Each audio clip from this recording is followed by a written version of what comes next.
러시아 정부가 자국의 군용기는 한국 영공을 침범하지 않았다는 내용의 공식 전문을 국방부에 전달했습니다. 청와대의 발표와는 다른 내용입니다. 중국도 문제 없다는 입장을 밝혔는데 우리 정부는 양국이 사실을 왜곡하고 있다고 주장했습니다. 청와대는 러시아 차석 무관이 기기 오작동으로 계획되지 않은 지역에 진입했다며 유감을 표시해왔다는 사실을 공개했습니다. 하지만 반나절도 지나지 않아서 러시아가 침범은 없었다는 정반대의 공식 입장을 내놓으면서 혼선이 커졌습니다.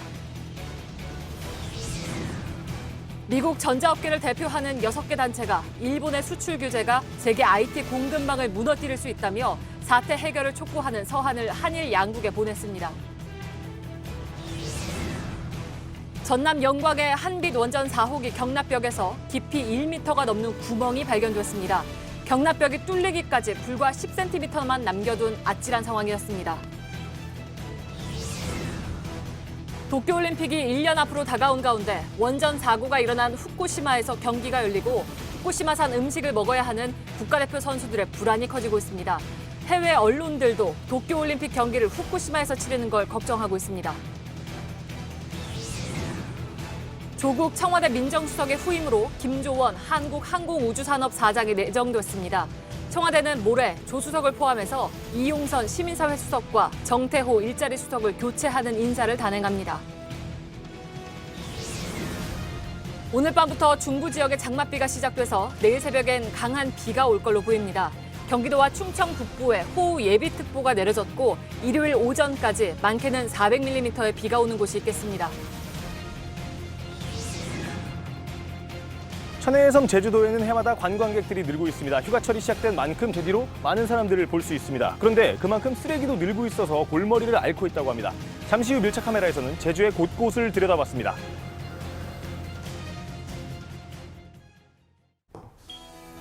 공기청정기가 도로 위로. 내일을 바꾸는 현대수소 전기차. 예, 시청자 여러분, JTBC 뉴스룸을 시작하겠습니다. 러시아가 어제 있었던 자국 군용기의 우리 영공 침범 사실을 공식적으로 부인하고 나섰습니다. 오히려 우리 공군이 러시아 군용기의 정당한 비행을 방해했다고 주장했습니다. 중국 역시 문제가 없다는 입장을 이어갔습니다. 그러나 우리 정부와 미국은 여러 가지 정황상 중국과 러시아의 의도적인 도발로 판단하고 있습니다.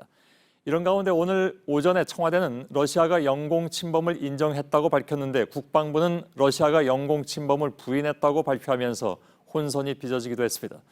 자, 먼저 러시아와 중국의 공식 입장을 김선미 기자가 보도해드립니다. 러시아 정부는 자국의 군용기가 한국 영공을 침범했다는 발표는 사실이 아니라고 주장했습니다. 러시아 정부는 오늘 주 러시아 한국 대사관에 이런 내용을 담은 공식 전문을 보냈습니다. 독도로부터 25km 떨어진 곳에서 계획된 항로를 따라 비행했다며 오히려 한국군이 방해하고 위협하는 비전문적인 비행을 했고 반복될 경우 대응에 나서겠다고 했습니다.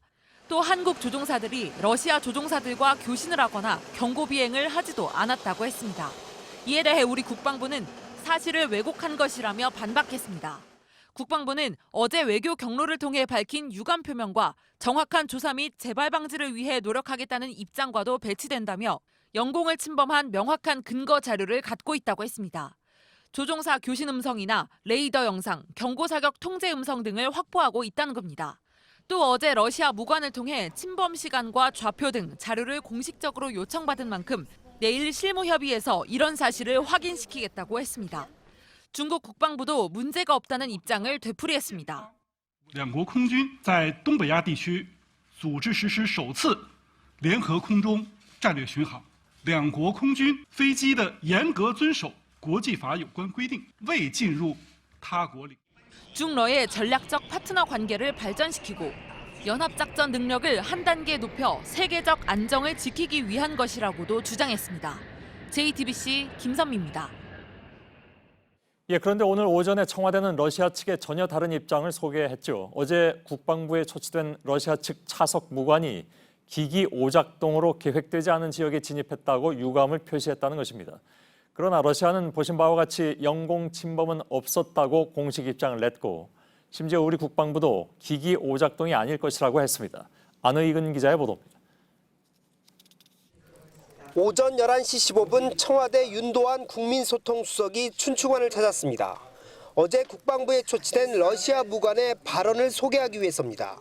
윤 수석은 이 무관이 어제 러시아 군용기가 기기 오작동으로 계획되지 않은 지역에 진입한 것으로 생각한다고 말했다며 깊은 유감을 표명했다고도 했습니다. 의도를 갖고 침범한 게 아니라는 겁니다. 이 표현은 러시아가 영공 침범을 인정한다는 것도 시사합니다. 하지만 오후에 나온 러시아의 공식 입장은 달랐습니다. 자국 군용기는 계획된 항로를 따라 비행했다. 즉 영공 침범은 없었다는 주장입니다. 기기 오작동 문제도 다릅니다. 윤도한 수석은 러시아 무관이 기기 오작동을 언급했다고 했지만 군 관계자는 오늘 기기 오작동이 아닐 것으로 판단한다고 말했습니다. 영공 침범이 2차례나 진행된 점으로 미뤄볼 때 믿기 힘들다는 겁니다.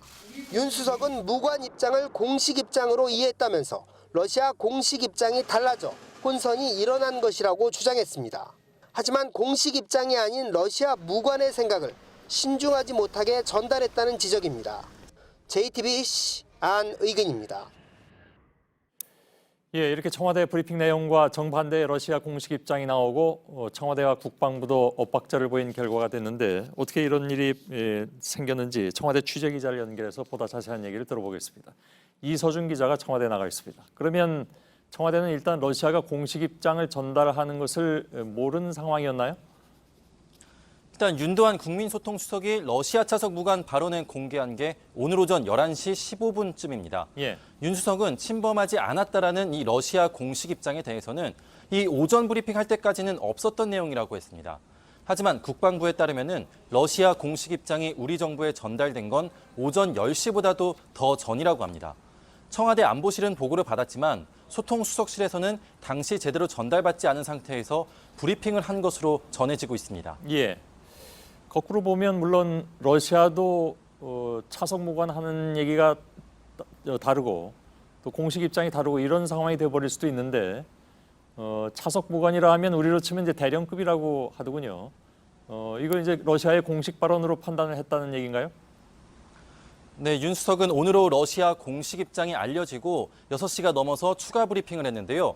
초치된 러시아 차석 무관은 러시아 공식 입장을 전달하는 역할을 하러 왔었고 러시아가 어제와 오늘 입장이 달라진 것이라고 본다고 말했습니다. 예. 하지만 오늘 국방부는 브리핑에서 어제 러시아 무관에게 본국의 공식 입장을 확인해달라고 재차 요구했다고 했습니다.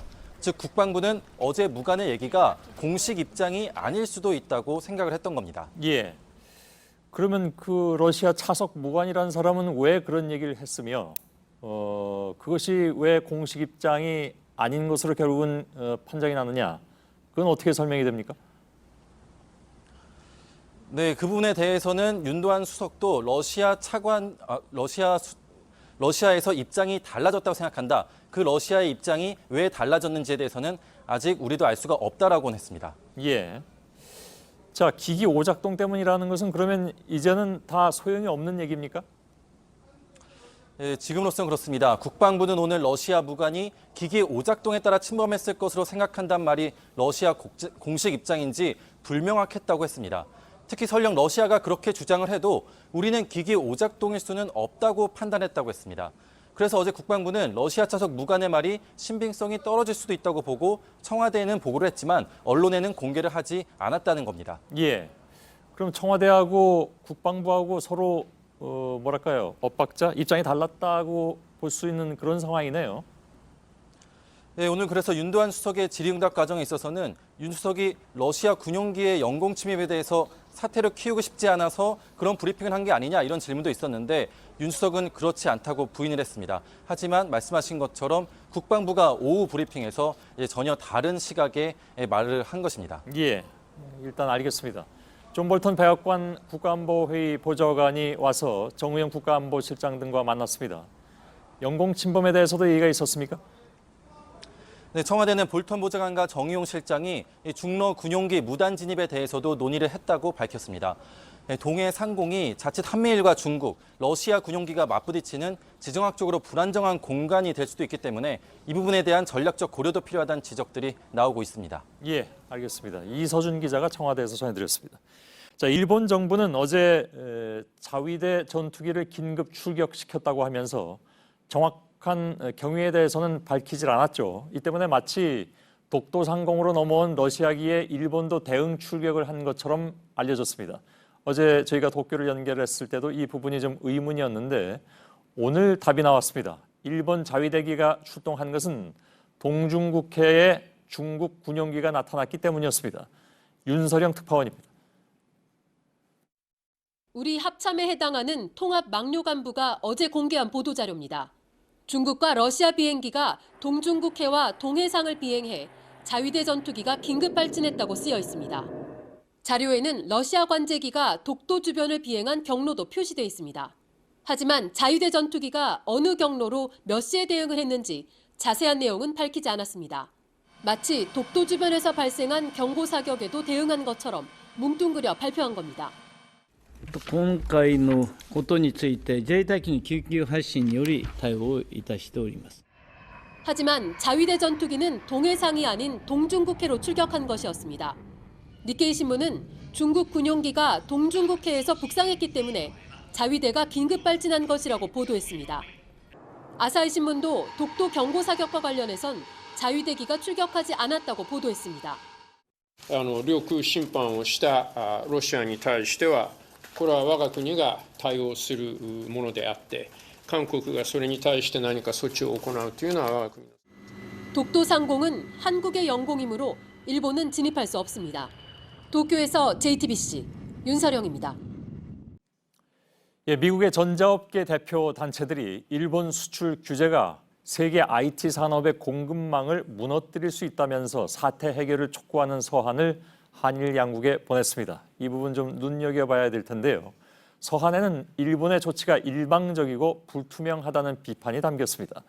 D램 반도체 값이 20% 넘게 뛰는 등 그 파장이 미국에까지 미치자 목소리를 높이고 나선 것입니다. 이한주 기자입니다. 미국 전자산업을 대표하는 6개 단체가 공동으로 한국과 일본 통상당국 대표에게 보낸 서한입니다. 이들 단체는 일본의 수출 규제가 반도체 산업의 공급망 붕괴와 출하 지연으로 이어질 수 있다고 우려했습니다. 그러면서 양국 모두 사태를 악화시키는 행동을 멈춰야 한다고 했습니다. 갈등의 근본 원인이 일본에 있다는 점도 분명히 했습니다. 일본의 수출 규제를 불투명하고 일방적인 조치라고 평가했습니다. 수출 정책을 바꿀 때는 객관적이고 예측할 수 있게 하라고도 충고했습니다. 이들 6개 단체에는 퀄컴과 인텔, 구글 등 세계 IT 산업을 이끄는 기업들이 회원사로 가입돼 있습니다. 미국 업계가 공동 행동에 나선 건 일본의 수출 규제의 여파가 국경을 넘어 전 세계 기업에 영향을 주기 시작하면서부터입니다. 삼성전자와 SK하이닉스의 주력 상품인 D램의 현물 시장 가격은 수출 규제 이후 20% 넘게 급등했습니다. CNBC 등 미국 언론은 일본의 수출 규제에 미국 소비자들이 전자제품을 더 비싼 값에 사게 됐다고 보도했습니다. 미국을 방문 중인 유명입 통상교섭 본부장은 일본의 조치를 미국 업계에서도 우려하고 있다며 수출 통제를 원상 회복하라고 요구했습니다. 블룸버그 통신은 이번 서한이 존 볼턴 국가안보회의 보좌관의 방한과 일본의 화이트리스트 제외가 임박한 시점에 발송돼 시기적으로 의미가 있다고 분석했습니다. JTBC 이한주입니다. 예, 일본 여행을 예약하는 사람들이 확 줄었다는 소식을 전해드렸습니다. 국내 항공사들도 일본으로 가는 정기 노선을 줄이기 시작했습니다. 손님이 줄었으니 항공사들도 방법이 없습니다.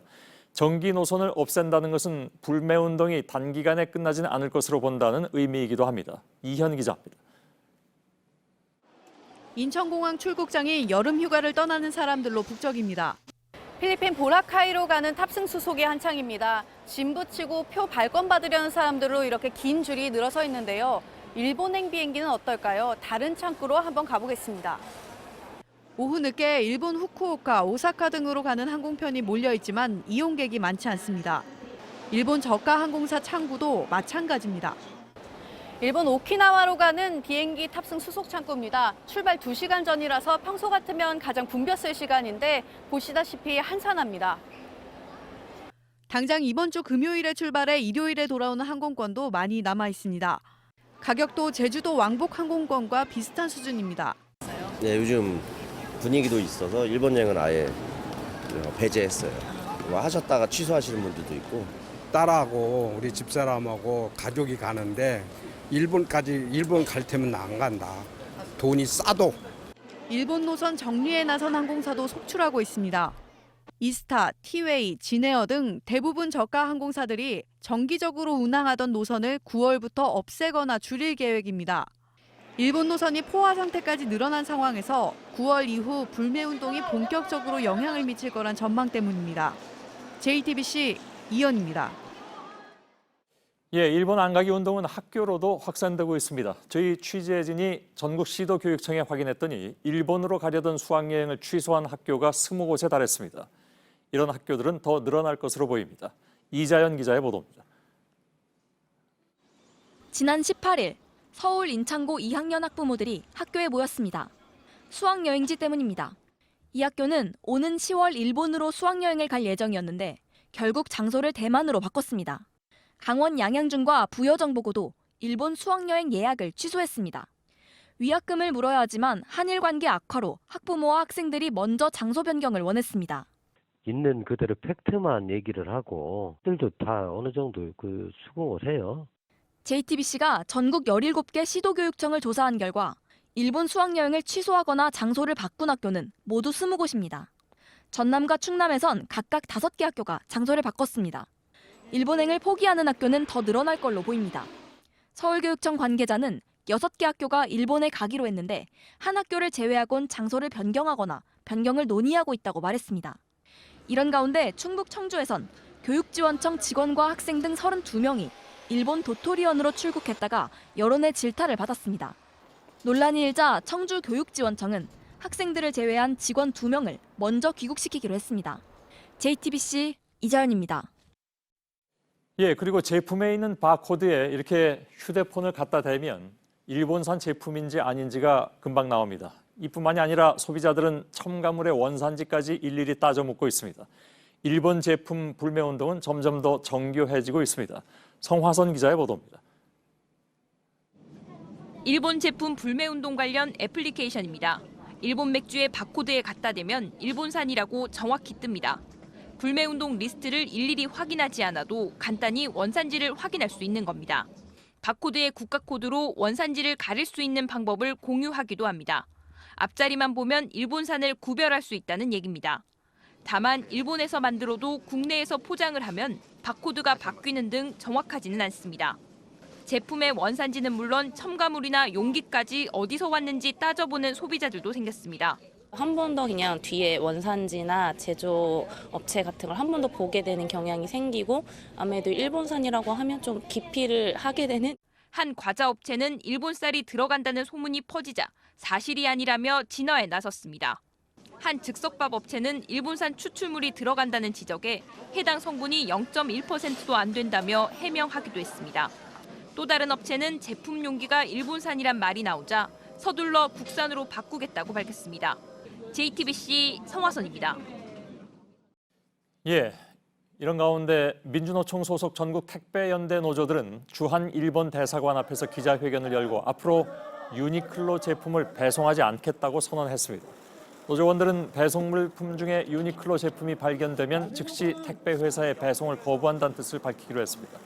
마트 산업 노조 조합원들도 일본 제품 안내 거부 운동을 벌이기로 하고 모든 대형 마트에 일본 제품 판매 중단을 요구했습니다. 예, 전남 영광의 한빛 원전 4호기에서 큰 구멍이 발견됐습니다. 원전 사고 시에 방사능 누출을 막아주는 최후 보루인 경납벽에 난 구멍입니다. 이미 4호기에서 확인된 구멍이 100개가 넘었는데 이번에 발견된 것은 크기가 무려 157cm에 달했습니다. 경납벽이 뚫리기까지 불과 10cm만 남겨둔 상태였습니다. 정진명 기자입니다. 오늘 공급, 즉 구멍이 확인된 건 한빛원전 4호기입니다. 방사성 물질이 흐르는 증기 발생기를 보호하는 경납벽에 난 구멍입니다. 지금까지 확인된 구멍은 102개. 원전 당국은 이달 초 이 중 가장 큰 구멍이 90cm 깊이라고 발표했습니다. 하지만 정밀조사 결과는 달랐습니다. 증기 발생기의 증기 파이프 바로 아래 난 구멍의 깊이는 157cm. 경납벽 두께가 167cm인 걸 감안하면 남은 콘크리트는 불과 10cm 두께였습니다. 구멍은 가로 3.3m, 세로 97cm에 달해 이삿짐 박스 30여 개가 들어갈 정도였습니다. 부실 공사 때문입니다. 그때에 이제 그 콘크리트가 밀실하게 다져지지 않은 데서 온 이유로 지금 보고 있습니다. 한수호는 건물의 구조적인 안전성은 문제가 없다고 말합니다. 주민들의 생각은 다릅니다. 전면적인 조사와 건전성 평가까지가 다 이루어져야지만이 발전소 가동을 할 수 있지 않겠는가. 원자력안전위원회는 올해 말까지 한빛 4호기에 대한 정밀 조사를 마무리할 방침입니다. 이어 한수원의 개선 방안을 검토해 재가동 여부를 판단할 계획입니다. JTBC 정진명입니다. 예, 그러니까 이 엄청난 크기의 구멍이 있는 그 부분은 불과 10cm밖에 남지 않은 벽으로 지금 20년 넘게 지내왔다는 얘기가 됩니다. 한수원이 지역 주민들에게 상황을 설명하는 자리가 오늘 있었는데 조금 전에 이 자리에 참석하고 나온 분을 잠깐 연결하겠습니다. 한빛 원전 민간환경안전감시위원회 이하영 부위원장입니다. 자, 이 부위원장님 안녕하십니까? 먼저 한수원은 오늘 뭐라고 얘기를 했습니까? 네, 안녕하세요. 오늘 저희 회의에 한수원은 나오셔서 사과하고 그리고 조사하고 정비하고 그리고 그 과정을 지역 주민에게 낱낱이 밝히겠다라고 얘기를 했습니다. 예. 그리고 이어서 최근 5년 동안 5차례의 종합누설률 시험을 했는데 그 시험에 이상이 없었다. 그러니까 방사능은 노출되지 않는다라고 얘기를 했습니다. 저희들의 생각은 그러합니다. 그렇다 한다면 10cm밖에 남지 않은 경락 건물 콘크리트가 과연 그 시험에 통과했다 한다면 무슨 의미가 있는 거냐.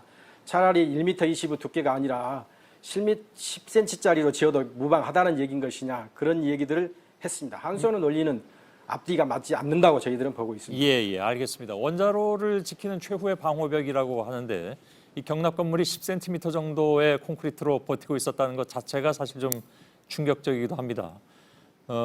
부위원장께서는 이번에 발견한 공국을 어떻게 보고 있습니까? 이 위원회 사람들 생각도 좀 전해주시고요. 일단 저희들은 그 공국이라는 개념에 동의를 하지 않고요. 왜냐하면 지금까지 저희들이 발견한 공국이 한 230여 개 정도 되는데 그것도 심각한 문제이긴 하지만 오늘 발견된 것은 공국이라고 저희들은 보지 않고 폭이 3m 30이고 높이가 90이 넘고 깊이가 1m 50 이상이 달한다 한다면 이거는 동굴로 보여집니다. 동굴. 예.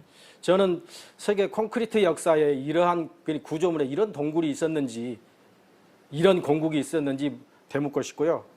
그리고 사실 이 경락 건물은 철판과 콘크리트 구조로 되어 있는데 지난 2011년도 후쿠시마 사고 이후에 국회나 각종 그 회의에서 정부가 했던 얘기들이 한국에 있는 원자력 발전소는 후쿠시마와 구조가 달라서 폭발 위험성이 없다고 얘기를 했습니다. 그게 철판과 콘크리트 건물입니다. 그러니까 경납 건물이죠. 일본은 경납 건물을 가지고 있지 않은데 우리가 가지고 있기 때문에 그런 문제는 발생할 소지가 없다고 얘기를 했는데 그러니까 자랑삼아 얘기를 했었죠. 그런데 그 경납 건물 철판이 녹이 슬어서 구멍이 나고 콘크리트가 1m 67의 두께가 10cm 남아있다 한다면 그 경납 건물이 무슨 기능과 역할을 하겠습니까?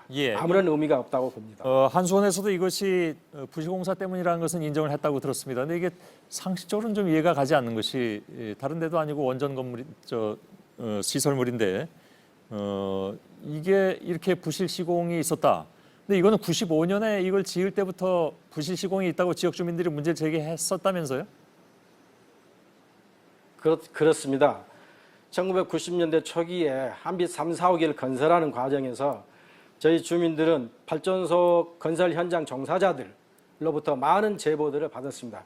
그 제보 내용 중에 가장 심각했던 것들이 부실 시공이었습니다. 콘크리트 타설에부터 시작해가지고 많은 부실 시공 관련 제보가 있었는데 그 제보 내용들이 주로 이번 사건과 관련된 내용들이었고 그리고 저희들은 그런 것들을 확인하고 조치를 취하기 위해서 국회 국정감사, 감사원 감사, 그리고 기관 항의 방문, 집회, 시위 등 많은 노력들을 3, 4년간 기울여 왔습니다. 예. 그런데 저희들이 참 그 놀라운 것은 후쿠시마 참사 이후로 적어도 지역 주민들이 얘기했던 그런 부분들이 정말 사실인지 아닌지를 적어도 원안위는 확인을 했어야 된다고 저희들은 봅니다. 예. 그럼에도 불구하고 철판에 구멍이 나서 녹이 슬어서 구멍이 난 이후에 그 철판을 정비하기 위해서 뜯어보니 안에 콘크리트가 비어있는 것을 발견하고 그리고 그 이후부터 조사를 하고 정비를 하고 하는 것들이 그 작년부터 이렇게 반복되어서 이어오고 있습니다. 예, 근데 그 당시에 뭐 한수원 측에서 그런지 모르겠는데 이런 얘기도 했다면서요. 그러니까 계속 그렇게 문제 제기하면 뭐 법적 조치하겠다라든가 아니면 뭐 보상을 더 해주면 그러면 가만히 있겠느냐라든가 이런 얘기들이 실제로 나왔었습니까? 당시에 저희들이 감사원 감사나 국감을 청구를 했을 때 돌아온 답들이 계속 당신들 그렇게 하면 뭐 명예훼손 등으로 뭐 사법 처리하겠다. 아니면 돈이 지원금이 더 필요한 거냐 이런 형식으로 지역 의견들을 철저하게 무시를 했습니다. 아 그런가요? 예, 알겠습니다. 일단 오늘 여기까지만 좀 얘기 듣겠습니다. 한빛 원전 민간 환경 안전 감시위원회 이하영 부위원장이었습니다. 고맙습니다. 고맙습니다. 네, 딱 1년 뒤 도쿄올림픽에 출전하는 우리 국가대표 선수들 얘기입니다. 저마다 불안이 느껴집니다. 야구와 소프트볼 경기장이 후쿠시마 원전 사고가 났던 곳과 겨우 70km 정도 떨어져 있다는 걸 걱정했는데요. 최근엔 선수들 식단에 후쿠시마산 식재료까지 쓰인다는 소식이 전해졌기 때문입니다. 도쿄올림픽을 앞두고 방사능 공포와 싸워야 하는 국가대표 선수들을 백수진 기자가 만나봤습니다. 1년 앞으로 다가온 도쿄올림픽. 일본은 성공적인 개최를 다짐하며 다양한 이벤트를 쏟아냈습니다. 우리 국가대표 선수들도 진천 선수촌에서 한자리에 모였습니다. 선수 가족들이 함께해 흥겨운 축제 같았습니다. 올림픽까지 딱 1년, 희망을 이야기하는 자리에서 선수들은 걱정을 털어놨습니다. 결혼하지 않았거나 아직 아기를 낳을 예정이거나 좀 그런 선수들은 조금 걱정을 많이 하더라고요. 또 가족들을 초대하기에는 조금 불안한. 다부진 출사표를 기대했는데 불안한 마음을 내비쳤습니다. 도쿄올림픽에 불고 있는 방사능 공포 때문입니다. 도쿄올림픽 선수촌 식단에 후쿠시마산 농수산물이 사용된다는 소식이 들려온 뒤 이런 걱정은 부쩍 늘었습니다. 그거 먹는 바에는 저는 진짜 제 개인 걸 챙겨가서 이 불안감과 그런 게 있다면 안 먹을 것 같습니다. 야구와 소프트볼 선수들은 두려움이 더합니다. 2011년 동일본 대지진으로 후쿠시마 원전 사고가 난 곳에서 70km 떨어진 경기장에서 올림픽 경기가 치러지기 때문입니다. 일본은 방사능 오염물질을 다 제거했고 피폭 위험도 사라졌다며 올림픽을 홍보 무대로 활용하고 있습니다. 그냥 저는 물음표 같아요. 저도 왜? 그리고 다른 분들도 왜 굳이? 저마다 꿈을 이야기하고 열정을 꽃피워야 할 올림픽이지만 선수들은 불안과 싸우고 있습니다. 평생 이루고 싶은 꿈인 거잖아요. 근데 방사능 그런 것 때문에 이루지 못하게 되면은 되게 속상할 것 같고. JTBC 백수진입니다. 네, 이렇게 도쿄올림픽을 걱정하는 건 우리만 그런 게 아닙니다. 세계의 눈도 재건, 부흥이란 이름을 내건 도쿄올림픽을 주시하고 있습니다. 특히 후쿠시마가 아무 문제 없다고 선전하듯 내세우는 걸 우려하고 있습니다. 온누리 기자입니다. 1964년 도쿄올림픽은 2차 세계대전 패전국이었던 일본에 전환점을 남겼습니다. 절망 가득했던 나라에 올림픽이 큰 희망을 던져줬습니다. 일본은 56년 만에 다시 열리는 2020년 대회 역시 재건 올림픽이라 이름 붙였습니다. 폐허였던 곳에서 스포츠 축제를 완벽하게 치러내 동일본 대지진과 원전 사고 후유증을 완전히 벗어났다는 걸 전 세계에 보여주겠다는 겁니다. 올림픽을 앞두고 후쿠시마가 회복됐다는 홍보 영상 역시 끊임없이 만들어내고 있습니다. 아직도 도사린 위험을 덮어둔 채 안전함만 강조하는 움직임에 대해 해외 언론은 높은 수준의 방사능에 노출되는 게 걱정스럽다고 보도합니다. 올림픽 야구장 근처엔 수백 개의 폐기물 쓰레기 봉지가 쌓여 있다는 현장 분위기도 전합니다. 최근엔 원전 사고 당시 후쿠시마현에 거주한 아동 18명이 뒤늦게 갑상선암 관련 진단을 받았다는 보도도 나왔습니다. And nothing is over yet. The nuclear radiation is still very high.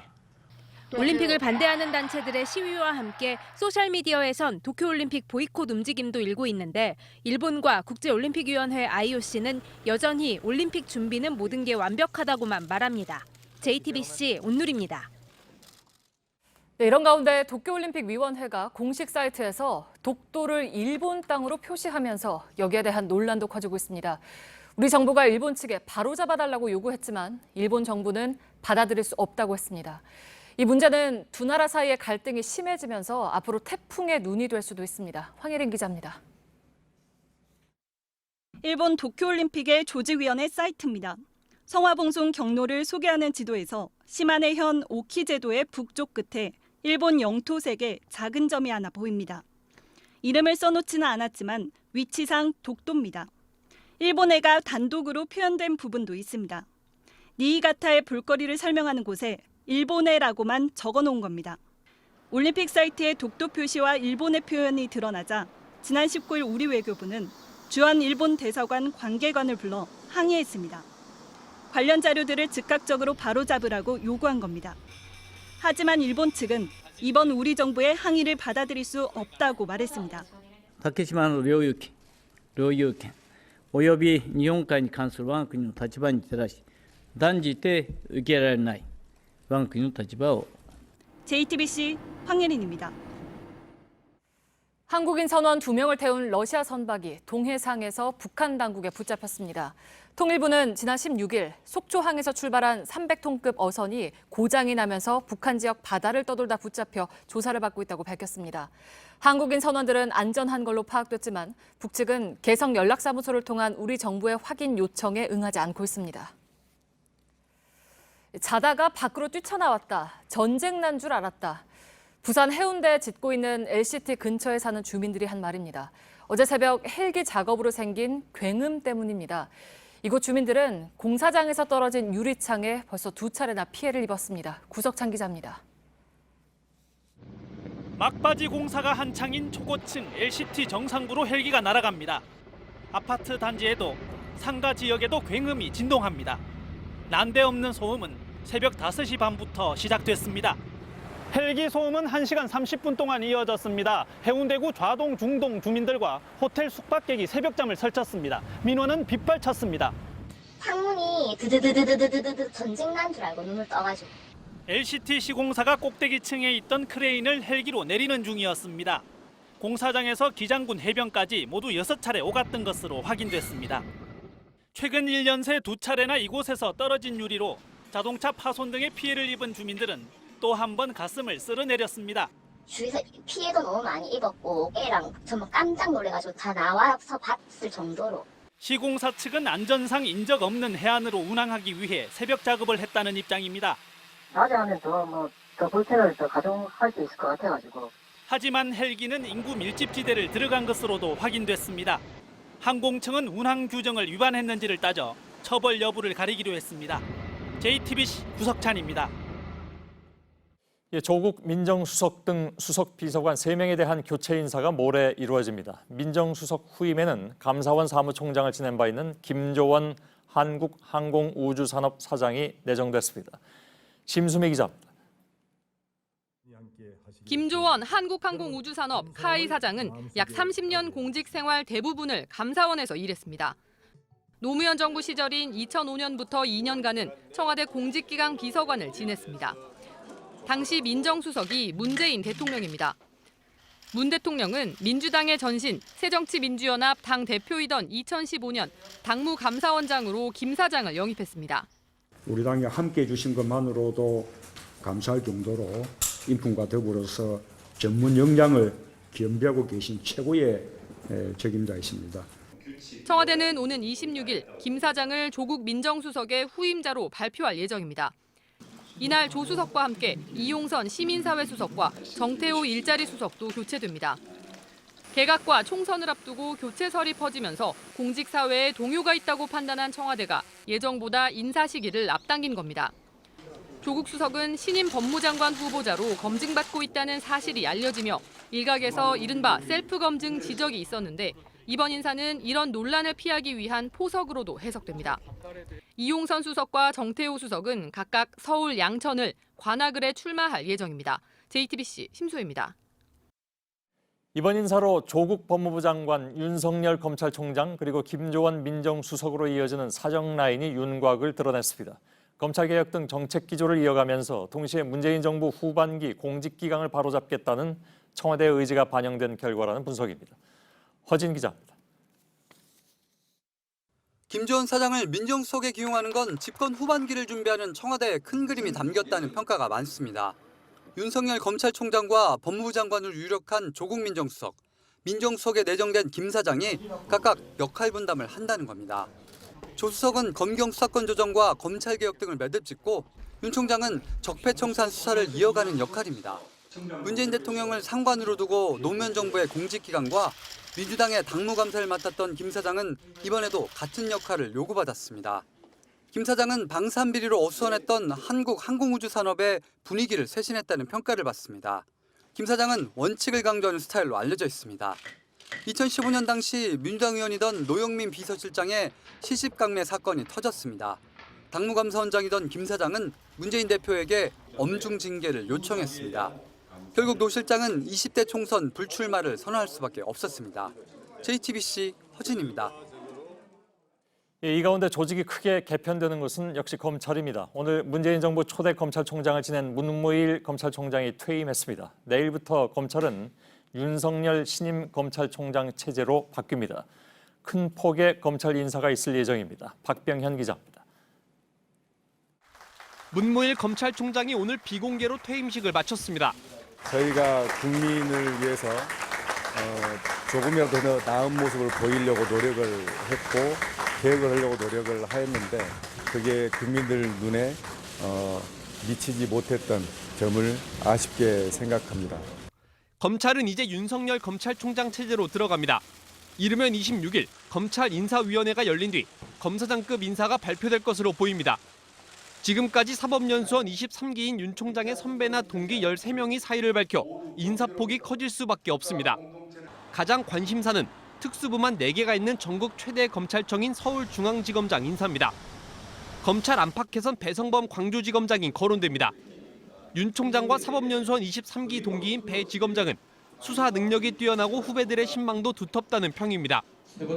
이 밖에 문찬석 대검 기획조정부장도 후보로 꼽힙니다. 검찰의 인사와 예산을 담당하는 법무부 검찰국장 자리엔 이성윤 대검 반부패 강력부장과 조남관 대검 과학수사부장이 거론되고 있습니다. 윤 총장과 함께 국정농단과 사법농단 사건을 수사했던 후배 검사들의 승진 가능성도 높습니다. JTBC 박병현입니다. 경기도 광주시장이 소셜미디어에 올린 글이 논란이 되고 있습니다. 익사 사고에 대한 대책을 요구하는 글 바로 다음에 중복맞이 마을놀이를 소개하는 것인데 공감 능력이 부족하다고 지적하자 비판하던 회원을 아예 소셜미디어에서 내쫓기도 했습니다. 김필중 기자의 보도입니다. 신동원 경기도 광주시장이 지난 21일 본인이 운영하는 한 소셜미디어에 올린 글입니다. 한 마을 현수막 사진을 걸고 아름다운 놀이가 시작됐다고 말합니다. 하지만 해당 글 30분 전에는 전날 인근 하천에서 있었던 익사 사고와 대책 마련을 요구한 글이 올라왔었습니다. 사실상 대책을 챙겨야 할 시장이 애도도 대책도 없이 놀이만 강조한 것이 적절하지 않다는 지적이 이어졌습니다. 곧바로 올린 시장의 대답은 슬픔과 아픔을 딛고 일어서야 한다, 초월해달라는 것이었습니다. 논란이 커지자 시장 비서실은 비판글을 올린 사람에게 글을 삭제했다고 했습니다. 그러더니 곧 비판 회원을 밴드에서 강퇴시켰습니다. 신 시장은 문제될 게 없다는 입장입니다. 한해 노래라고 그러잖아요. 빡 하면서 장사 지낼 때도 어이야 하면서 놀잖아요. 그런 생각이 났어요. 우리가 이깁시다. 이거를 좀 초월해서 강퇴시킨 이유에 대해선 그냥 그분 내가 싫으니까 그냥 카트한 거예요. 그거 뭐 달리 생각할 것도 없어. 나하고는 소통이 대상자가 안 되니까 우리 시민이라도. 신 시장 측은 사고 당일에도 가장 먼저 현장을 찾아갔다고 해명했지만 해당 소셜미디어에는 비난 댓글이 이어졌습니다. JTBC 김필주입니다. 예, 국회는 기존 상임위에서보다 더 깊이 있게 논의하자는 취지에서 특별위원회를 만듭니다. 따로 위원회를 만들면 아무래도 예산도 추가로 들어가죠. 그런데 정작 국회 파행에 올해 회의 한 번 열리지 않고 문을 닫은 특기도 있었습니다. 강희연 기자가 좀 꼼꼼하게 짚어봤습니다. 국회엔 비상설특별위원회가 모두 7개 있습니다. 이 중 활동기한이 연장된 정개특위, 사개특위를 제외하고 이 4개 특위는 지난달 활동을 종료했습니다. 국회 파행이 이어지던 올해 전반기, 과연 특위는 제대로 운영됐을까요? 이곳에서 열렸던 올해 윤리특별위원회 첫 회의 모습을 보시죠. 때라 이렇게 하실 수 있는 상황인지는 제가 국회법상을 잘 모르겠고요. 국민의 목소리면 이 회의장을 나가서 하세요. 조용히 하세요. 비공개를 선언합니다. 이 회의를 끝으로 국회 윤리특위는 활동을 종료했습니다. 의원 징계안 38건은 그대로 쌓였는데 국회 예산만 1,500여만 원을 썼습니다. 다른 특위도 상황은 마찬가지입니다. 올해 공공부문 채용비리특위와 에너지특위는 한 차례도 열리지 않았고 남북경협특위는 2번에 불과합니다. 4차 산업특위는 4번 열렸지만 여야 갈등으로 빈자리가 절반일 때도 있었습니다. 우리 당 의원님들의 의견을 함께 담아내지 못한 아쉬움도 있었습니다. 이런 특위에 묶여있는 의안만 400여 건에 달합니다. 국민 세금도 적지 않게 들어갔습니다. 이 6개 특위가 전문위원 사례금 또 지원 경비 등에 모두 1억 5천여만 원을 썼습니다. 이렇다 보니 특위 무용론도 나옵니다. 특위는 보통 여야가 주요 현안을 논의하기 위해서 만들지만 막상 여야가 부딪히면서 이렇다 할 결과물을 내놓지 못했습니다. 특위에 많이 참여한 한 보좌관의 얘기를 들어보겠습니다. 이슈가 되는 사안에 대해서 본회의에서 의결로 만들어지는 거기 때문에 그러니까 나중에 언론에서 관심이 떨어지고 하면 자동적으로 회의도 잘 안 열리고 흐지부지 되기 마련입니다. 다만 국민 세금이 들어갈 뿐입니다. JTBC 강희연입니다. 예, 지난 3월 숨진 고유정의 6살 의붓 아들의 부검 결과가 나왔습니다. 온몸이 10분 이상 무엇인가에 눌렸다는 것입니다. 타살 가능성이 충분히 있었다는 뜻이죠. 단순 질식사에 무게를 뒀던 것으로 알려진 경찰도 타살 가능성을 높게 보고 수사를 진행 중입니다. 정영재 기자입니다. 지난 3월 고유정의 6살 의붓 아들이 숨졌을 당시 사진입니다. 얼굴에 핏자국이 있고 목 뒤에 멍이 든 흔적도 보입니다. 하지만 경찰이 2달 동안 별다른 수사를 하지 않으면서 부실 수사 논란이 일었습니다. 경찰은 오늘 부검 결과를 공개했습니다. 숨진 아들의 몸 전체가 10분 이상 뭔가에 강하게 눌렸을 거란 소견입니다. 타살 가능성이 충분하다는 뜻입니다. 목 뒤에 난 자국은 죽은 뒤 나타난 자연스러운 현상이라고 설명했습니다. 현 남편 A씨나 고유정이 살해했거나 함께 자던 A씨가 눌렀을 수 있다는 겁니다. 경찰은 오늘 현 남편 A씨를 피의자 신분으로 불러 조사했습니다. 4개월 만에 아들이 숨진 집도 다시 살펴봤습니다. 왜 이제 와서 어떤 동선을 본다거나 어떤 우리 아기가 5개월을 지난 혈흔을 확인한다거나 이게 어떤 가당키나 한 말입니까? 의붓 아들이 타살됐을 가능성이 커지면서 경찰의 초동 수사가 부실했다는 비판이 커지고 있습니다. 현 남편뿐 아니라 고유정에 대해서 적극적으로 수사하지 않았기 때문입니다. 의붓 아들 사망 당시 경찰은 고유정을 상대로 단 한 차례 40여 분만 조사했습니다. JTBC 정영재입니다. 예, 어제 부산과 양산에 있는 공단에서 마치 지진이 난 듯한 땅꺼짐 현상이 있다는 것을 보도해드렸습니다. 땅이 무른 연약 지반에서 나타나고 있는 현상이죠. 그런데 사실 막을 수도 있었습니다. 안전평가를 꼼꼼히 하고 시공도 단단히 했으면 됐는데 이걸 제대로 안 한 것이죠. 배승주 기자입니다. 9층짜리 신축 건물이 1m 이상 기울어 있습니다. 2년 전 주민을 불안에 들게 했던 부산의 기우뚱 오피스텔입니다. 시공사가 연약 지반에 대비해 보강 공사를 하라는 구조기술사의 지시를 무시했습니다. 지질 조사는 하지도 않았습니다. 건축주와 시공자는 친형제 지간이고 감리하고 또 설계자는 동일인데 이런 인척관계가 불법을 묵인한 거죠. 폭 50m, 깊이 1.6m가량 땅이 꺼진 부산 명지 신도시는 도시 전체가 걱정스럽습니다. 연약 지반 위에 신도시를 만들면서 지하 안전평가조차 하지 않은 겁니다. 낙동강 하류인 부산과 양산, 김해 지역은 연약 지반층이 25m가 넘습니다. 연약 지반층이 10m 이상인 곳도 전국에 10곳이 넘습니다. 이런 곳에 신도시를 만들려면 안전평가와 함께 기초공사도 단단히 해야 합니다. 지난 2009년 연약 지반에 들어선 부산 실향만 진입철도는 기초공사 때 최대 88m까지 지지기둥을 박았습니다. 통상 30m가량 박는데 안반층이 나올 때까지 더 깊게 파들어간 겁니다. 연약 지반에 신도시 등을 만들 때는 이 같은 안전 시공이 꼭 필요하다는 지적입니다. JTBC 배승주입니다. 유니클로 매장에 있는 의류에다가 립스틱을 전부 칠해놓은 사진이 어제 오늘 빠르게 퍼졌습니다. 반일 감정으로 테러를 한 거다, 이런 추측들이 이어졌는데요. 용 기자를 잡고 보니까 불매 운동과는 관련 없는 걸로 조사됐습니다. 오선민 기자입니다. 겹겹이 쌓인 흰색 양말에 빨간 줄이 그어져 있습니다. 어제 한 인터넷 커뮤니티에 유니클로 불매운동 근황이란 제목으로 올라온 사진입니다. 조작 가능성도 제기됐지만 사실이었습니다. 11하고 20일, 지지난주랑 지난주 이렇게 있었어요. 매장에서 관리자 분께서 하신 걸로. 유니클로 측은 2번에 걸쳐 40만 원 상당의 상품이 훼손됐다고 밝혔습니다. 이 사진은 소셜미디어를 통해 빠르게 퍼져나갔습니다. 최근 일본 불매운동과 맞물려 립스틱 테러로 불렸습니다. 불매운동 취지를 훼손했다, 찬물을 끼얹었다는 비판도 쏟아졌습니다. 경찰은 오늘 오전 CCTV 등을 확인해 50살 여성 A씨를 검거했습니다. 하지만 일본 제품 불매운동과는 무관한 것으로 조사됐습니다. 그런 거 알지도 못한대요. 아니 유니클로그드가 어디 회사인지 그런 것도 모르고 옷가게 커버해서 들어갔대요. 우울증 치료를 받아온 A씨가 우발적으로 벌인 일이라고 설명했습니다. 경찰은 재물손괴 혐의로 A씨를 불구속 입건해 수사 중입니다. JTBC 오선민입니다. 네, 각종 쓰레기와 폐기물이 늘고 있다고 하죠. 전국에서 하루에 40만 톤 정도가 나옵니다. 이것들을 처리하는 걸 민간 업체에다 모두 맡기다시피 하는데요. 업체들이 감당할 수 있는 수준을 넘어서 정부가 직접 폐기물 처리 시설 4곳을 짓기로 했습니다. 박상욱 기자가 보도합니다. 경북 의성에서 폐기물이 쌓여 있는 모습입니다. 아파트 10층 높이에 달해 쓰레기산으로 불리며 외신에 보도되기도 했습니다. 필리핀에 폐기물을 불법으로 수출하려다 적발돼 국제적인 망신을 사기도 했습니다. 돈벌이를 위해 쓰레기를 잔뜩 받아놓고 그대로 방치하는 경우도 흔합니다.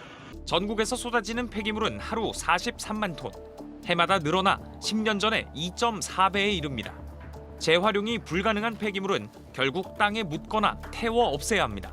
그런데 쓰레기 매립지는 꽉 찼고 소각장을 늘리기도 어렵습니다. 1990년대에 만들어진 시설로는 감당하기 힘들다는 게 정부의 판단입니다. 박청규 환경부 차관은 국가가 운영하는 폐기물 처리 시설 4곳을 만들 것이라며 올 하반기 정기국회에서 특별법 제정을 적극 추진하겠다고 말했습니다. 민간 업체에 대한 의존을 줄이고 비상사태에 대비하겠다는 겁니다. 환경부는 시설을 어느 곳에 언제까지 마련하겠다는 구체적인 계획을 내놓을 방침입니다. JTBC 박상욱입니다. 네, 오늘 밤부터 중부 지역에 장맛비가 옵니다. 이번엔 남부가 아니라 중부 지역에 비가 많이 오겠습니다. 내일 새벽부터 오전까지 장마 전선이 강해지면서 빗줄기가 굵어질 걸로 보입니다. 김세현 기상 전문 기자입니다. 지난달 26일 장마가 시작된 후 서울을 비롯한 중부 지역에선 좀처럼 장맛비를 보기 어려웠습니다. 장마 기간 동안 서울, 춘천, 용인은 100mm를 넘지 않았지만 남부지방은 전국 평균 강수량인 356.1mm를 훌쩍 넘었습니다. 이렇게 큰 차이가 난 건 북쪽 상공의 찬 공기 때문입니다. 장마 전선은 북쪽의 찬 공기와 북태평양 고기압 사이에 생깁니다. 그동안 찬 공기의 세력이 더 강해 북태평양 고기압이 우리나라 쪽으로 확장하지 못했습니다. 하지만 이번 장맛비는 다릅니다. 태풍 다나스가 올라가면서 북태평양 고기압이 북쪽으로 확장돼 장마 전선도 중부지방에 생기게 된 겁니다. 오늘 밤부터 서울과 경기, 충청도를 시작으로 내일 낮에는 전국 대부분 지역에 장맛비가 내리겠습니다. 대기가 불안정해지는 내일 새벽엔 시간당 50mm 이상의 강한 비가 오는 곳도 있겠습니다. 비가 그치는 일요일 오전까지 중부지방은 100에서 250mm, 남부지방은 5에서 40mm의 비가 예상됩니다. 기상청은 경기 남부와 충청 북부 일부 지역엔 400mm를 넘는 많은 비가 올 것으로 내다봤습니다. JTBC 김세연입니다. 서울대공원이 문을 연 지 35년 만에 멸종위기 1급 천연기념물인 사냥을 자연 번식시키는 데 성공했습니다. 강신우 기자가 전해드립니다. 태어난 지 한 달이 된 아기 사냥. 엄마가 뛰면 함께 뛰고 멈추면 같이 멈춥니다. 젖을 먹으며 엄마만 졸졸 따라다닙니다. 엄마는 3살, 아빠는 설악산에서 구조돼 나이가 확실치 않습니다. 모두 국립공원 관리공단에서 기증받았습니다. 천연기념물 제217호 토종동물인 사냥은 멸종위기 1급으로 개체수가 급격히 줄고 있습니다. 서울대공원이 1984년 문을 연 이래 처음으로 사냥 자연번식에 성공했습니다. 지난 2006년에도 자연번식을 시도했지만 실패했습니다. 이번엔 달랐습니다. 민감한 사냥이 마음껏 뛸 수 있도록 방사장을 넓혔습니다. 오를 수 있는 나무 구조물을 설치하는 등 야생과 비슷한 환경을 마련했습니다. 서울대공원은 현재는 3마리뿐이지만 기증을 더 받아 사냥을 늘릴 방침입니다. 개체 수가 좀 안정적으로 확보가 되면 아주 살짝 볼 수 있는 그런 정도의 관람은 향후에 가지고 있습니다. 사냥은 설악산과 오대산, 월악산 등에서 복원 사업이 진행 중입니다. 우리나라에 불과 700여 마리 정도가 남아있는 것으로 추정됩니다. JTBC 강신우입니다. 알록달록한 목도리를 두른 고양이입니다. 멋내려는 게 아니라 다른 용도가 있습니다. 새들이 고양이에게 잡히지 않도록 하기 위해서인데요. 이 목도리가 어떤 기능을 하는지 함께 보시죠. 배양진 기자입니다.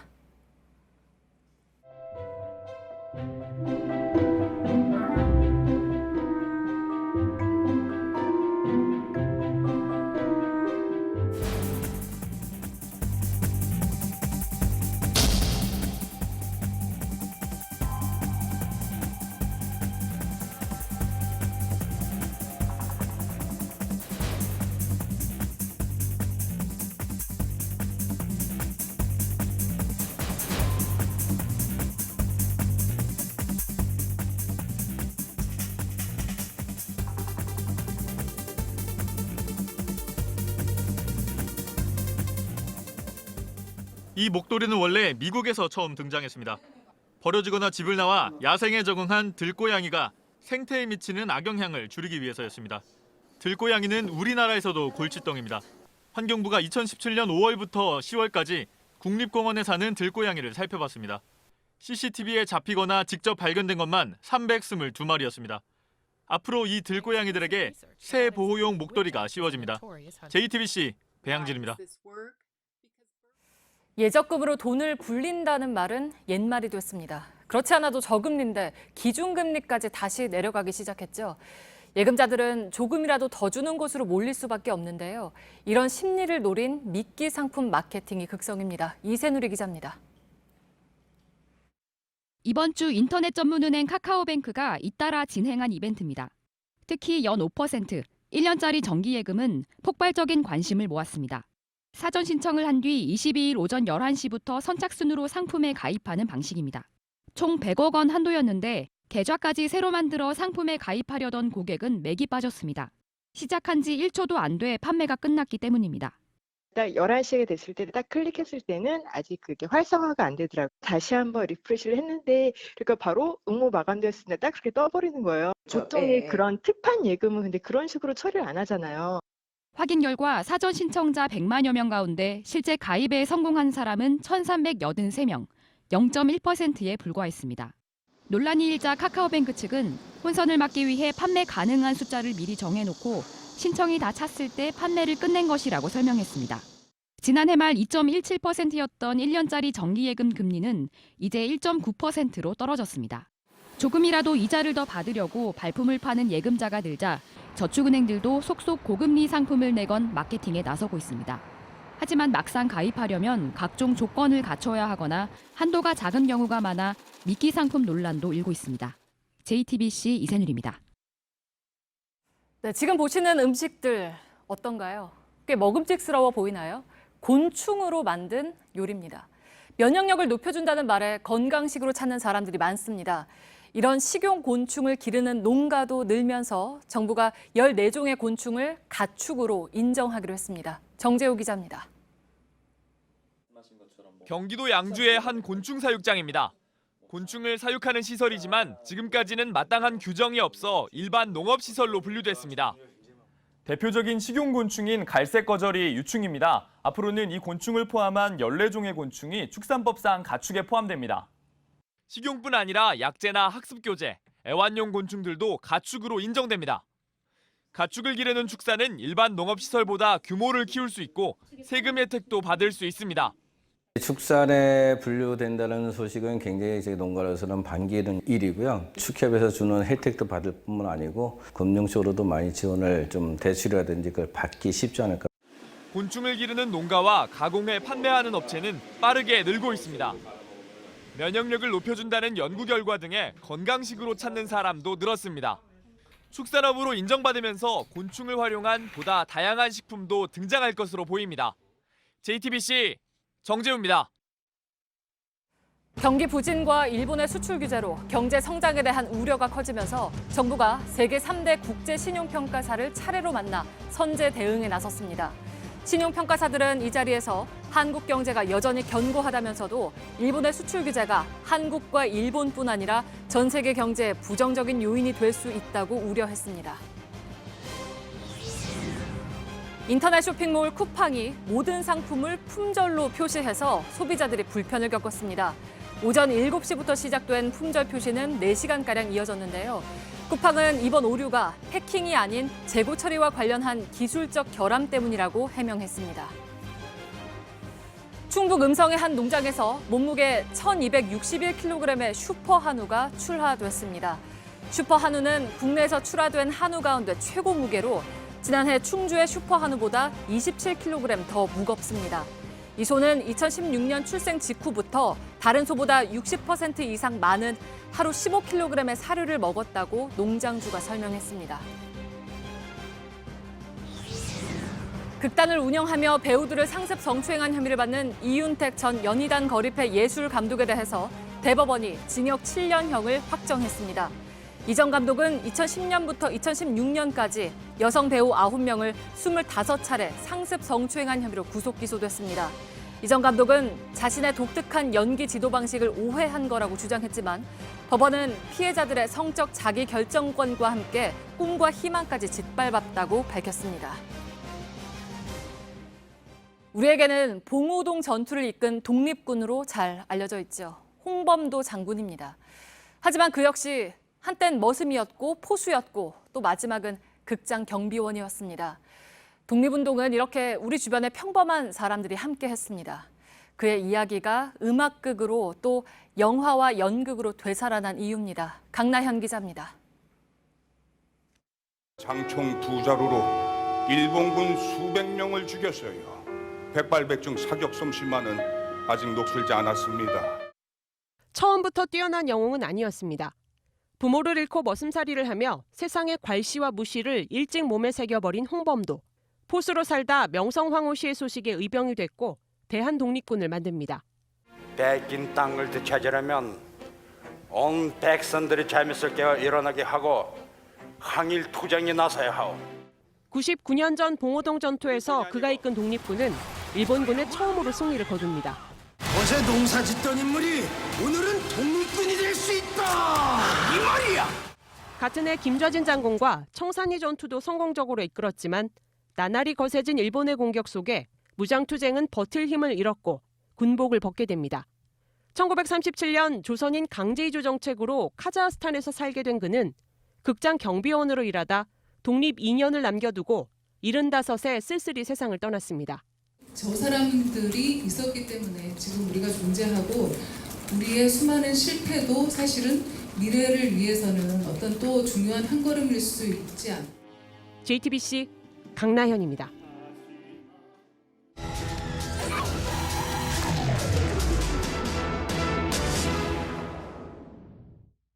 때묻지 않은 자연을 자랑하는 제주도는 천혜의 섬으로 불립니다. 유네스코 문화유산 3관왕을 차지하기도 했죠. 그런데 최근에는 쓰레기 섬으로도 불립니다. 찾는 사람들이 많아진 만큼 쓰레기도 많아졌는데 처리할 시설이 부족한 탓입니다. 밀착 카메라 연지환 기자입니다. 에메랄드빛 제주 앞바다, 태풍이 지나가자 사람들의 발길이 다시 시작됐습니다. 매년 1,400만 명 넘는 관광객들이 제주도를 찾고 있습니다. 최근 10년간 3배 가까이 늘어난 수치라고 합니다. 이와 함께 쓰레기도 증가했다고 하는데요. 제주도가 안고 있는 고민을 밀착 카메라가 돌아봤습니다. 태풍이 휩쓴 해변엔 쓰레기가 부쩍 눈에 띕니다. 많은 관광객들이 찾는 걸로 유명한 제주도 2호 태우 해수욕장입니다. 그런데 제 발밑에는 온갖 쓰레기들이 해초와 뒤섞여 있습니다. 이런 수박 껍데기도 있고요. 김을 담았던 걸로 보이는 플라스틱 용기, 그리고 일회용 돗자리까지 있습니다. 그런데 제 뒤쪽을 한번 보시면 고기를 구우면서 야영을 하고 있습니다. 야영은 정해진 장소에서만 해야 합니다. 야영 금지라고 돼 있는데 옛날부터 다 하셨는데 따라온 거죠. 서울에서.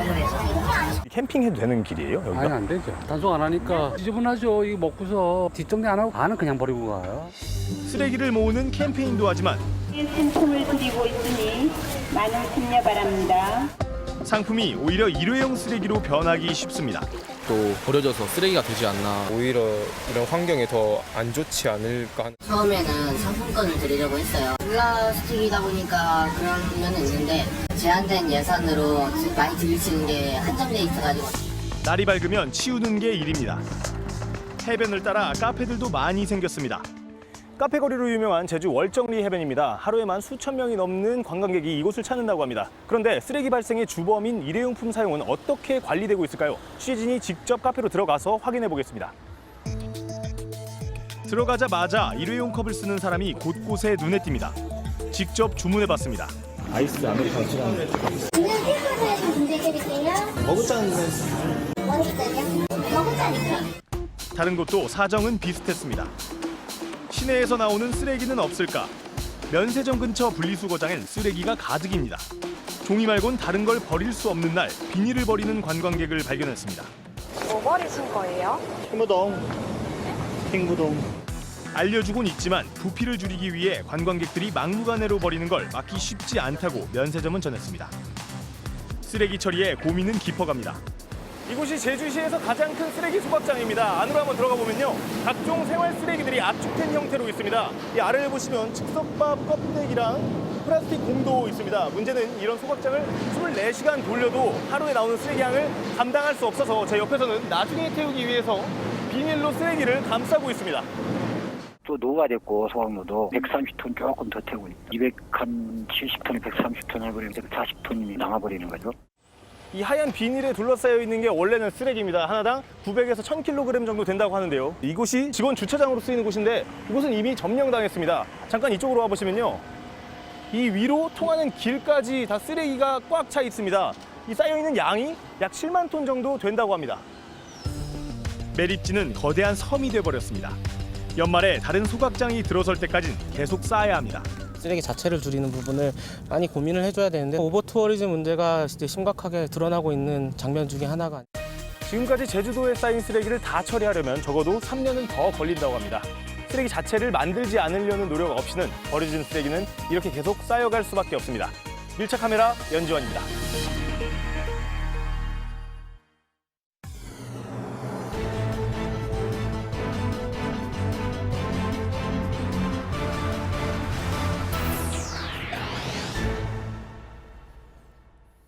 예, 뉴스룸의 앵커 브리핑을 시작하겠습니다.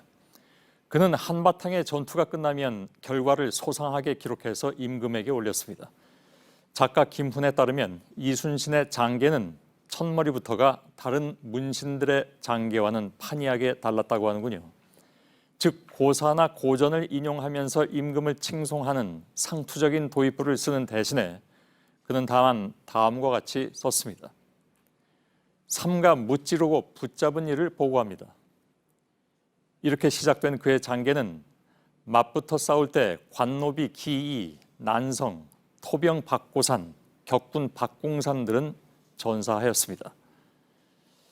그는 이렇게 전투에서 몸이 상한 관노비, 산노비, 어부, 격군, 토병들의 이름과 작은 전공까지 세세하게 적어서 임금에게 보냈습니다. 간결하고 건조한 자신의 일기와는 사뭇 다른 모습이었죠. 아마도 그 까닭은 도성을 버리고 의지로 달아난 조정에서 가장 중히 여겨야 할 것들이란 유려한 미사여구나 공허한 충성의 언어가 아니라 다치고 부서져도 지키고자 하는 백성의 마음이라는 의미가 아니었을까. 물론 지키고자 했던 백성의 그 마음은 실패로 마무리된 경우가 많았습니다. 강제병합 이전에 진행된 국채보상운동이 그러하였고 1920년대 조선물산 장려운동 또한 마찬가지였습니다. 우리가 만든 것 우리가 쓰자. 비록 의병처럼 총칼을 들지는 못하였지만 마음이 남아 의병이 되고자 했던 이들의 움직임은 일제의 분열 공작과 탄압으로 결국 무산되고 맙니다. 그러나 끊임없이 일어나 지키고자 했던 그 마음들이 차곡차곡 쌓여서 우리는 결국 나라를 되찾은 것일 겁니다. 아마 오늘의 시민들 또한 마찬가지일 것입니다. 그들은 이순신의 장계 속에 등장한 그 사람들처럼 이름을 남기진 못할 것이나 스스로 움직이고 있으니 오히려 부끄러워해야 할 사람들은 자극적인 고함 혹은 유려한 미사여구 또는 애국을 앞세운 말들로 스스로를 포장하는 쪽이 아닐까. 그에 비하면 평범하디 평범했을 노비의 이름을 앞세운 이순신의 마음이란 맞붙어 싸울 때 관노비 기이, 난성, 토병 박고산, 격군 박공산들은 전사하였습니다. 오늘의 앵커 브리핑이었습니다.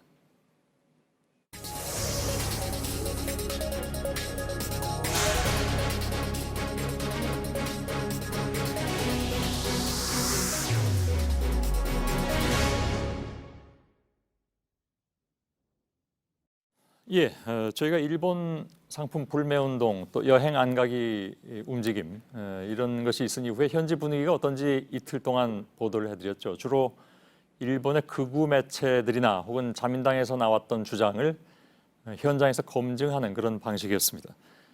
이선화 기자가 오늘 바로 귀국을 해서 스튜디오에 나와 있습니다. 어서 오세요. 네. 예. 물론 이제 전제로 삼을 것은 이선화 기자가 취재하는 것이 뭐 일본 전역은 아니기 때문에 다 일반화시켜서 얘기하기 어려운 측면이 있는 것은 사실이나 그러나 아무튼 특히 이제 그 여행과 관련해서는 우리나라 사람들이 제일 많이 찾았던 곳을 중심으로 해서 취재를 했기 때문에 어느 정도 일반화는 뭐 가능하지도 않을까라는 생각이 들긴 합니다. 주로 오사카 지역이었나요? 네, 오사카랑 도토리현에 다녀왔고요. 지난주 금요일 날 가서 오늘 오전에 한국에 돌아왔습니다. 예. 총 6일 동안 현지에서 취재했습니다. 그렇군요. 두 곳을 특정해서 간 이유는 제가 말씀드린 대로 역시 한국 관광객이 그동안에 가장 많이 있었던 곳, 그래서 갔습니까? 네, 맞습니다. 오사카는 일단 일본을 여행하는 한국인이 가장 많이 가는 지역이고요. 예. 이 도토리현은 오사카에서 기차를 한번 갈아타고 4시간 정도 걸리는 곳에 있는데 비행기로 근처에 그 소도시에서 내려서 가는 분들도 많이 있습니다. 네, 맞습니다. 예. 네, 최근 소도시를 여행하는 이 한국인 관광객들한테 인기가 많은 여행지입니다. 그런 만큼 이 일본 여행 불매 운동의 영향을 가장 잘 파악할 수 있는 곳이라고 생각해서 이 두 곳을 갔습니다. 예. 엿새라면 뭐 짧은 기간은 아니었고 짧다면 짧지만 마침 또 일요일에 있었던 참의원 선거가 이렇게 중간에 껴 있어서 그 전후로 시민들의 얘기를 많이 들어볼 수 있었을 것 같습니다.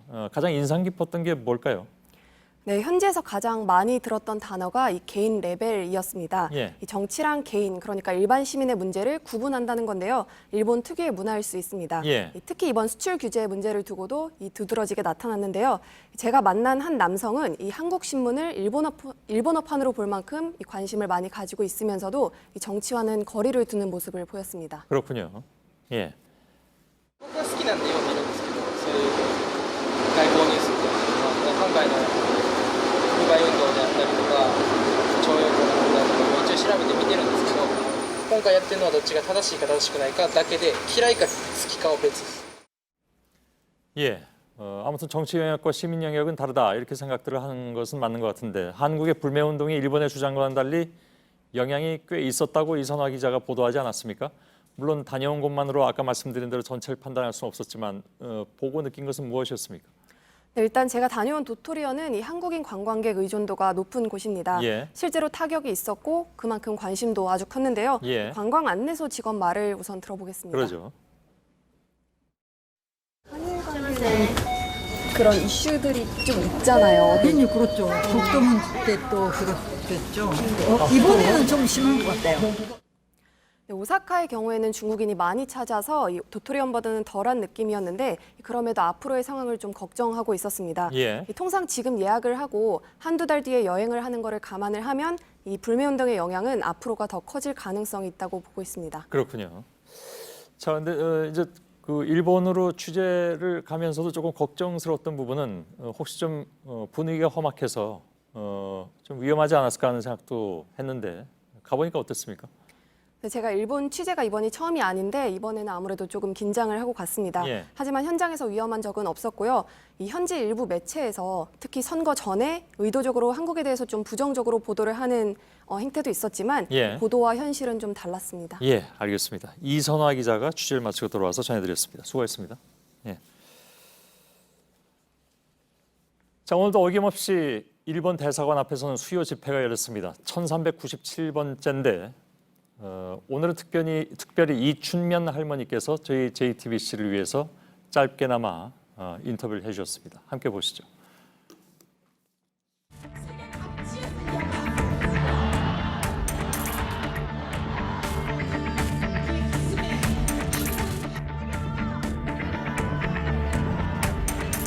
치졸한 경제보복 조치로 일본군 위안부 피해자들의 명예와 인권을 훼손하는 행위를 중단하라!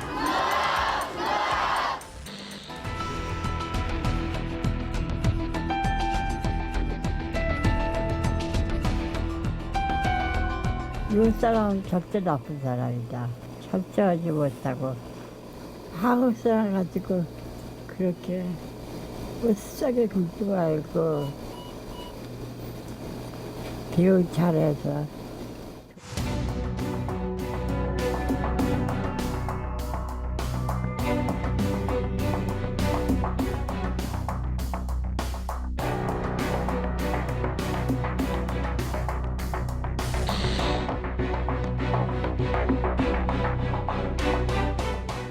학원도 나이 먹으니까 잘 안 돼. 살아계신 할머니들 오래 사시고 아프지 마세요.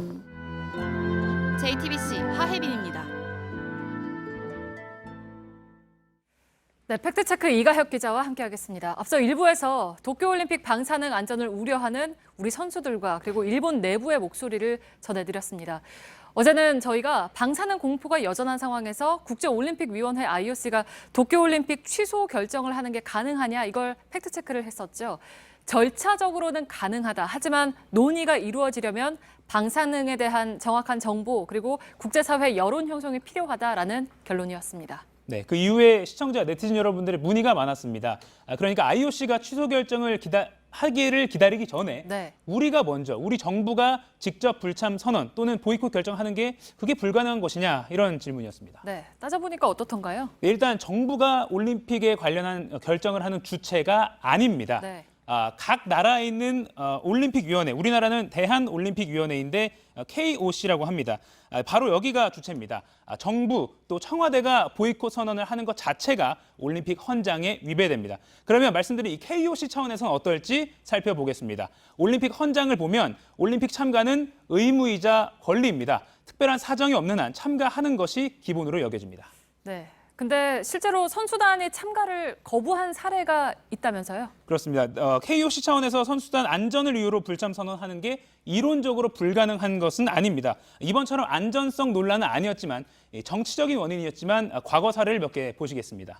1976년 몬트리올 올림픽은 아프리카 20여 개 나라가 불참했습니다. IOC가 인종차별에 미온적인 태도를 보인 것에 대한 항의 차원이었습니다. 또 냉전 시대 1980년 모스크바 올림픽에는 소련에 반발한 서방 60여 개국이 불참을 했고 또 그 다음 84년에 열린 LA 올림픽에는 반대로 소련과 동유럽 국가들이 불참했습니다. 이 IOC나 각 나라가 동의했든 안 했든 나름대로의 명분을 내세워서 불참했습니다. 네, 지금 이렇게 도쿄올림픽을 걱정하는 건 사실은 방사능 오염 때문에 선수들의 건강에 좀 영향이 있지 않을까 하는 걱정인 거잖아요.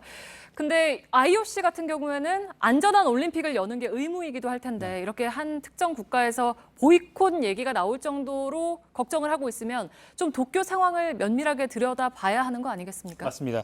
IOC는 어제 저희 팩트체크팀에 이메일로 이런 답변을 보냈습니다. 일본 측으로부터 도쿄와 그 주변 지역 방사능 수치가 안전한 수준이라는 확답을 받았다 이렇게 밝혔습니다. 하지만 앞으로 상황이 달라질 수도 있습니다. 지카 바이러스가 퍼졌던 2016년 리우 올림픽 때처럼 건강 논란이 커지면 각국 올림픽위원회가, 우리나라는 KOC고 각 나라마다 올림픽위원회가 있는데 방사능 안전 우려, 불식이 안 됐으니까 우리 선수들 건강이 너무 염려된다. 이렇게 도쿄올림픽 조직위원회나 IOC에 투명한 공개 정보 또는 적극적인 조사를 요구할 수가 있습니다. 네, 그러면 선수단 전체가 보이콧하는 건 말고 그냥 선수 개인이 나는 불안해서 도저히 참가를 못하겠다 이렇게는 할 수는 있습니까? 그건 가능합니다. 아까 말씀드린 그 리우 올림픽 때를 다시 말씀드리면 지카 바이러스 때문에 미국, 호주 등에서 선수 개인이 불참 선언한 일이 적지 않았습니다. 우리나라도 있었습니다. 남자 골프 김경태 선수가 가족과 상의를 거쳐서 현재 계획 중인 2세를 위해서 불참을 결정했다 이렇게 밝힌 바 있습니다. 네. 그러면 우리나라 올림픽위원회는 이런 보이콧에 대해서 뭐 논의를 하고 있는 게 있습니까? 대한체육회 KOC 관계자는 이 보이콧에 관해서 검토가 이루어진 것은 아직은 없다 이렇게 밝혔습니다. 다만 올림픽은 정치적 문제를 떠나서 세계적인 스포츠 축제의 장인 만큼 현재 한일 갈등 상황과 연관 짓는 것은 안 된다 이렇게 밝혔습니다. 네, 알겠습니다. 팩트체크 이가혁 기자였습니다.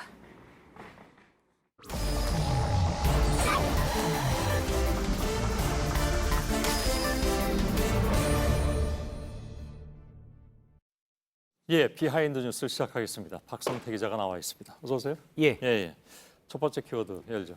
네, 첫 키워드는 친일의 위험한 친일 부재 증명으로 잡았습니다. 예, 좀 어렵네요, 제목이. 예. 나는 친일이 아니다라는 표현을 일단 부재 증명이라는 말로 써봤는데요. 상당히 위험하게 증명이 된 사례가 있었습니다. 오늘 민경욱 한국당 대변인이 평화의 소녀상 앞에서 1인 시위한 사진을 페이스북에 올렸습니다. 피켓을 들고 있는데 내용을 잠깐 보면 하와이는 미국 땅, 대마도는 몰라요, 독도는 우리 땅 이렇게 돼 있습니다. 다른 글에는 독도는 우리 땅임을 강조하며 뭔가 원색적인 표현들이 나왔었는데요. 이 미친 또 XX 일본 놈들아 이렇게 돼 있고요. 다른 표현도 보면 일본 놈들이 자기네 땅에 들어왔다고 발광하는 걸 이런 표현도 있습니다. 상당히 원색적인 표현들인데요. 그러네요. 물론 부당한 일본 정부의 수출 제한 조치에 대해서는 비판을 해야 되지만 그렇다고 해서 제1야당 대변인이 소셜미디어에 저렇게 원색적인 표현을 쓰는 건 부적절하다라는 지적이 많았습니다. 근데 갑자기 이 글은 왜 이렇게 강하게 올렸을까요? 제가 민 대변인에게 직접 묻지는 못했지만 여러 정황으로 추정이 되는 부분들이 있습니다. 최근 민주당은 한국당을 향해 친일이라고 많이 공격을 했고요. 한국당에서는 문재인 정부가 친일 프레임을 하고 있다라고 반박을 많이 했었습니다. 한국당에서는 정부의 일본의 수출 제한 조치에 대한 정부 대책을 비판하자니 친일처럼 프레임이 돼서 상당히 내부에서도 애매하다라는 입장이 많았는데 민 대변인이 나는 이 정도로 친일이 아니다라는 것을 보여주기 위해서 원색적인 표현을 쓴 것으로 추정이 됩니다. 과거에 만일 종북이 아니면 북한에 대해서 욕을 해봐라라는 말들이 국회에서 나왔었는데 어찌 보면 비슷한 맥락이라고 볼 수 있습니다. 민 대변인은 그러면서 조금 더 나갔는데요. 문재인 대통령이 사실은 친일이다라고 하면서 선대인께서 친일파였다고 하던데라고 페이스북에 올렸습니다. 하던데라는 표현처럼 전해 들은 얘기인데요. 근거는 역시 없었습니다. 문재인 대통령 선친이 과거 일제강점기 때 말단 공무원을 한 적이 있는데 일제시대 때 공무원이었으니까 친일이다라는 주장인 셈입니다. 하지만 친일 문제를 연구하는 쪽에서도 당시의 공무원이라고 해서 다 친일이라고 볼 수는 없다라는 해석이 많습니다. 알겠습니다. 오늘 아무튼 저 그런 여러 가지로 좀 논란이 되긴 했습니다. 두 번째 키워드는요? 두 번째 키워드는 부적절한 딩동댕으로 잡았습니다. 뭐 정답이라고 할 때 치는 딩동댕인가요? 그렇습니다. 그 실로폰 소리인데요. 정답이라는 의미로 한 부산시의 시의원이 공무원의 답에 맞춰서 딩동댕을 외쳤습니다. 최근 부산시 의회에서 일어난 일인데 민주당의 이성숙 시의원이 몇 가지 사업을 들고 공통점이 뭐냐라고 부산시의 고위 공무원에게 물었는데 답을 하자 딩동댕한 겁니다. 직접 그 장면을 보겠습니다. 배소를 낸 사업인 것 같습니다. 딩동댕 또 말해보세요. 뭐 그것까지 하겠습니다. 한 개 맞췄습니다. 나항 3개 말하겠습니다. 예, 지금 대답한 부산시 공무원은 기획관리실장인데요. 좀 곤혹스러운 표정이군요. 예, 표정이 입을 다물고 내가 정말 이러려고 공무원을 했나라는 표정이 묻어나는 예. 모습입니다. 이 의원은 계속 질문을 하면서도 이 실장에게 공부를 다시 하라라고까지 해서 부적절한 질의 등이 많았다라고 지적을 받았습니다. 예. 전 무슨 실로폰이라도 가지고 간 줄 알았더니 입으로 한 거군요. 그리고 예. 음정을 아무튼, 맞춰서 예. 아무튼 당하는 사람 입장에서는 기분이 나쁠 수 있었겠습니다. 그렇습니다. 당하는 공무원들 전체가 기분이 나빴는데요. 공무원 노조 게시판에는 이 의원을 비판하는 댓글들이 많이 달렸습니다. 예.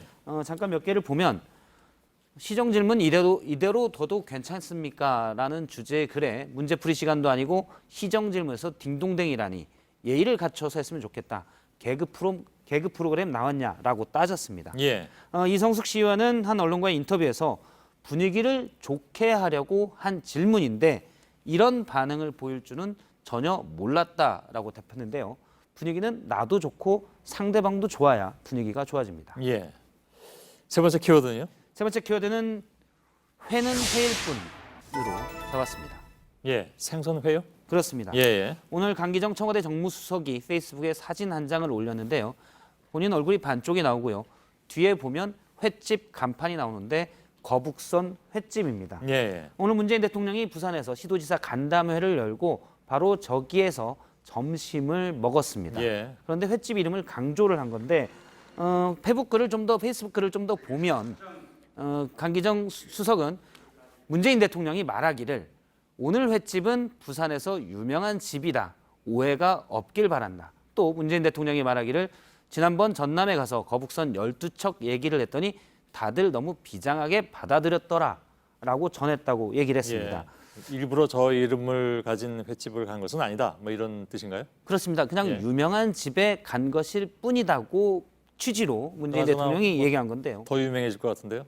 그렇습니다. 지난 12일 전남의 한 행사에서 문재인 대통령이 이순신 장군이 불과 12척의 배로 나라를 지켰다라는 발언을 하자 일부 정치권에서는 너무 민족 감정에 호소한다, 감성적이다라고 비판을 했는데 이를 염두에 두고 그냥 유명한 횟집에 간 것이다라고 언급을 한 것으로 풀이됩니다. 예.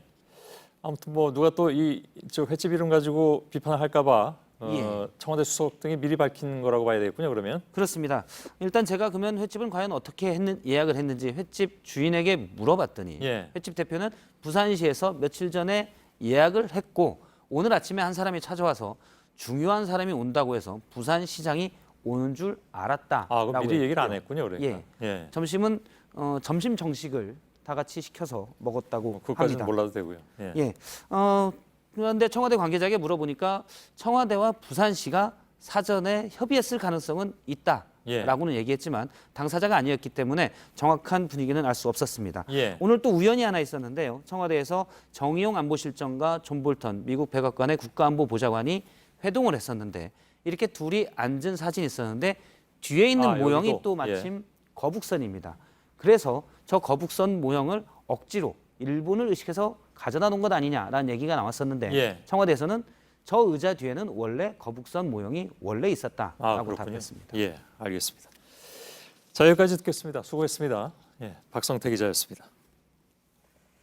네, 내일 장맛비가 오는 중부 지역은 더위가 한풀 꺾이지만 그 밖의 지역은 덥겠습니다. 서울의 낮 최고 기온은 28도, 강릉 32도, 대구 33도까지 오르겠습니다. 전국의 미세먼지 농도는 좋음에서 보통일 거란 예보입니다. 뉴스룸 끝나고 소셜 라이브를 진행하는데 오늘 팩트체크 원래 순서가 되겠습니다. 한 달에 한 번 하는 순서죠. 잠시 후에 진행하겠습니다. 저희들은 내일도 최선을 다하겠습니다. 고맙습니다.